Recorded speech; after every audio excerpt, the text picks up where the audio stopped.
저는 비판적 지지를 하지 않겠다가 아니라 할 수가 없어졌어요.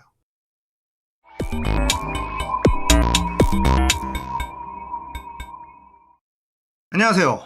딱딱하고 재미없는 뉴스를 쉽고 재밌게 꼭꼭 씹어드리는 시사건건 홀수영입니다.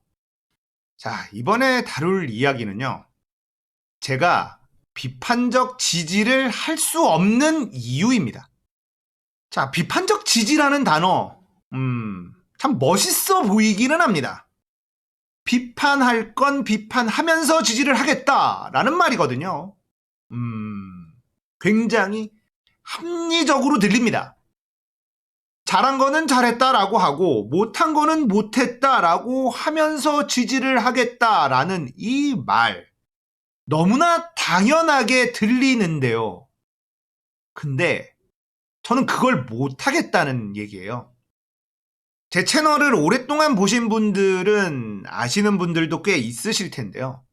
제가 조국 전 장관의 딸 조민양의 논문 문제가 처음으로 불거졌을 때, 제1저자 문제가 불거졌을 때 조국은 법무부 장관이 되어서는 안 된다라고 생각했었던 사람이에요. 그때까지만 해도 언론과 검찰의 장난질에 놀아났었던 사람이라고 보시면 됩니다. 그러다가 알림이 황희두 채널의 영상을 보고 머리를 한 방 띵 맞은 것 같은 기분이 들었어요. 그때 이 황희두라는 친구가 비판적 지지에 대한 비판을 했습니다. 적폐 세력들은 하나로 똘똘 뭉쳐가지고 싸우는데 우리는 비판적 지지를 한다라는 것, 이건 굉장히 비겁한 것이다 라는 이야기, 이런 뉘앙스의 이야기를 했어요. 그 얘기를 들었을 때 머리에 뭔가 한 방 맞은 것 같은 기분이 들었습니다. 맞아요. 저쪽은 정말 너무나 똘똘 뭉쳐서 싸우죠. 그런데 우리는 왜 서로를 비판하면서 내부에서 분열을 일으켜야 되는가라는 거죠. 모든 비판적 지지자들을 탓하는 건 아니에요. 그렇게 해야만 되는 사람도 있을 수 있어요. 그냥 저는 제 얘기를 말씀드리는 거예요. 저는 못하겠다. 제가 비판적 지지를 할 수 없는 첫 번째 이유이자 마지막 이유인 그건요. 노무현 대통령 때문이에요. 노무현 대통령 집권 시절에 저는 참 많이 비판했었습니다. 노무현을 너무너무 좋아하는 사람이었지만 비판도 참 많이 했어요. 그런데 그 비판이요. 돌이켜보면 검찰과 언론의 장난질이었던 경우가 대부분이었다는 거죠.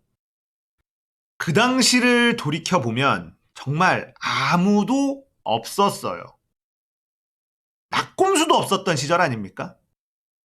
조중동이 모든 걸 쥐고 흔들 수 있었고 검찰이 모든 걸 쥐고 흔들 수 있었던 그런 시기였다는 겁니다.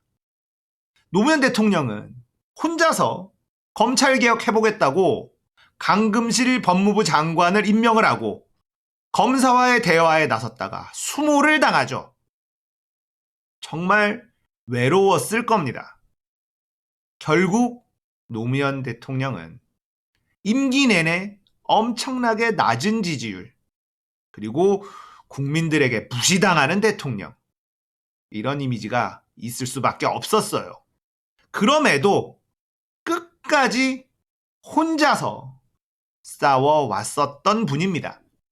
노무현 대통령이 퇴임을 하고 나서 이명박 정권이 들어서고 이명박이 대통령이 되고 나니까 노무현 대통령이 달라 보이기 시작한 것이었을까요? 사람들은 봉하마을에 매일매일 찾아갔습니다. 그리고 얼굴 한번 비춰달라고 졸라댔었어요. 요즘 유행하는 말로 다시 보니 선녀처럼 보인다, 뭐 이런 것이었을까요? 이명박이 대통령이 되고 나니까 우리가 그렇게 무시했었던 노무현이라는 사람이 선녀처럼 보였던 것이었을까요? 그렇게 퇴임하고 나서 인기가 올라갔습니다. 저는 이런 생각도 하거든요. 퇴임 후에도 노무현이라는 인물이 인기가 없었다면, 임기처럼 인기가 없었다면, 과연 검찰에 의해서, 이명박 정권에 의해서 그런 치욕을 당했을까? 아마도 그냥 조용히 사셨을 거예요. 보통 임기 초반에는 허니문 기간이라는 게 있어서요. 지지율이 굉장히 높습니다. 그런데 이명박 정권은요. 임기 초반에 아주 지지율이 안 좋아져요. 그런데 노무현 대통령 집 앞에 봉하마을 그 시골에는 매일매일 사람들이 꽉꽉 찾아갑니다. 그게 아마 많이 못마땅했을 거예요. 그렇게 퇴임한 힘없는 대통령을 공격하기 시작을 한 것이죠. 노무현 대통령 임기 시절에 제가 했었던 짓이 바로 비판적 지지예요. 멋있어 보이거든요. 쿨하잖아요. 야, 나는 잘못한 거는 잘못했다고 얘기하는 사람이야. 내가 아무리 노무현을 지지했지만 이건 아니지 않니? 라고 얘기했었던 사람입니다. 이렇게 하는 게 잘못된 것이다 라고 말하는 게 아니에요. 그냥 저는 문재인 정부에 대해서는 비판적인 지지라는 걸 할 수가 없다. 이 얘기를 하는 겁니다. 페이스북에 송기훈 님이 쓰신 글이 있는데 이거 한번 읽어볼게요. 그거 아십니까? 노무현 대통령은 이런 검찰, 법원과 지지자도 당의 지원도 없이 혼자 싸웠다는 거? 그때와 같은 우를 또다시 반복하실 겁니까? 비판은 야당과 언론이 차고 넘치도록 하는데 굳이 힘 보태주고 싶습니까? 저는 비판적 지지 같은 거 개나 주렵니다. 만일 문재인 대통령의 지지자가 다 떠나고 한 명이 남는다면 제가 남겠습니다. 반동의 역사는 이미 충분히 겪었습니다. 제가 겪은 세월을 우리 딸과 아들들에게 물려줄 수는 없습니다. 딱 제 심정이에요. 문재인 대통령의 지지자가 다 떠나고 한 명이 남는다면 제가 남겠습니다. 저도 그래요. 지금 이루어지고 있는 개혁들 정말 힘들죠. 정말 힘듭니다. 하지만 하나씩 하나씩 해나가고 있잖아요. 이렇게 개혁의 성과를 조금씩 느리지만 하나하나 이뤄내고 있는 그 원동력은요. 노무현 대통령 때문입니다. 그가 우리나라의 민주주의에 이룩해놓은 업적과 그리고 그의 인생 마지막이 남겨놓은 숙제, 저 같은 사람이 가지고 있는 부채의식, 이런 것들이 지금 적폐청산을 해나가는 원동력이 되고 있다는 거죠.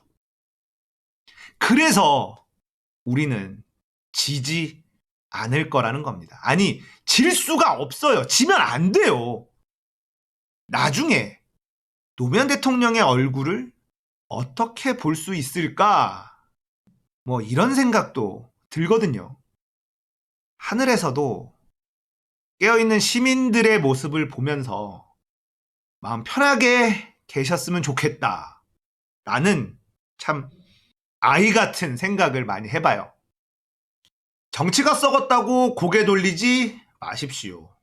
낡은 정치를 새로운 정치로 만드는 힘은 국민 여러분에게 있습니다.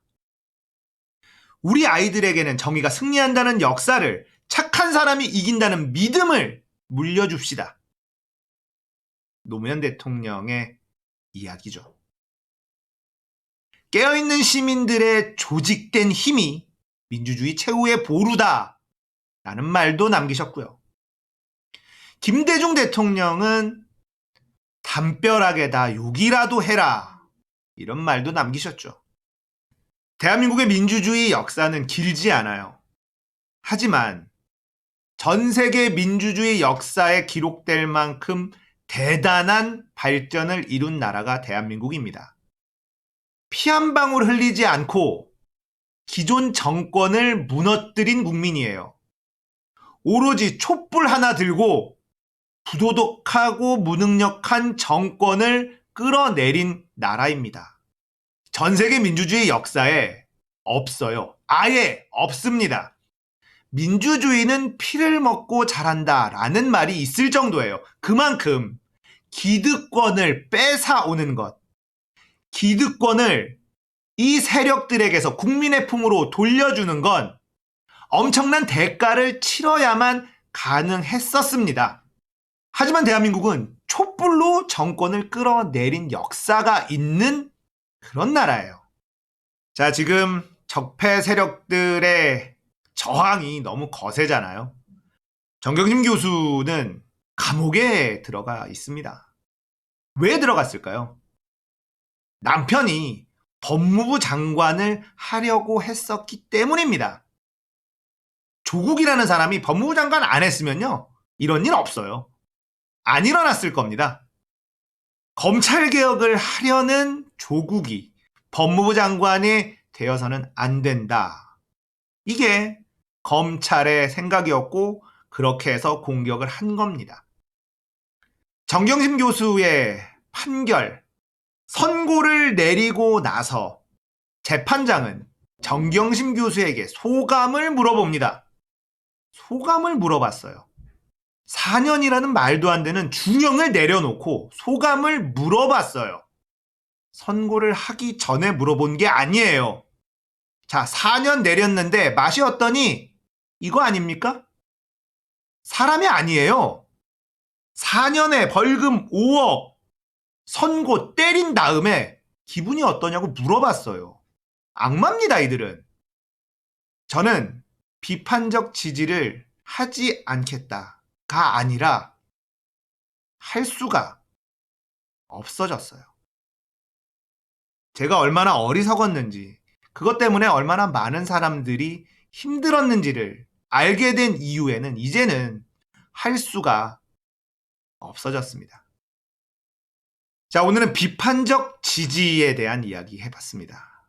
제가 비판적 지지를 할 수 없는 이유에 대해서도 말씀을 드렸어요. 마지막으로 김어준 총수의 말로 마무리해 볼게요. 이번 다스베이다 엔딩 멘트입니다. 전쟁의 시즌이 시작됐다.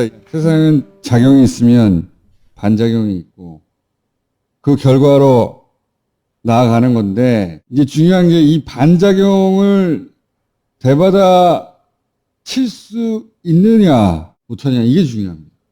노무현 때는 반작용을 되받아 칠 만한 힘이 없었어요. 하지만 이젠 아니야. 대통령은 문재인이고 180여 석의 의석이 있는 것이고 그리고 당신도 있잖아. 내가 있잖아. 대받아 칠 수 있는 힘이 충분합니다. 자기가 가지고 있는 힘을 과소평가하지 마라. 우리가 힘이 세요. 함부로 좌절하지 마. 걔네들 뜻대로 안 돼. 여기까지 하겠습니다. 자, 오늘 이야기는 여기까지예요. 공감되셨다면 구독, 좋아요, 알림 설정 부탁드릴게요. 감사합니다. 끝!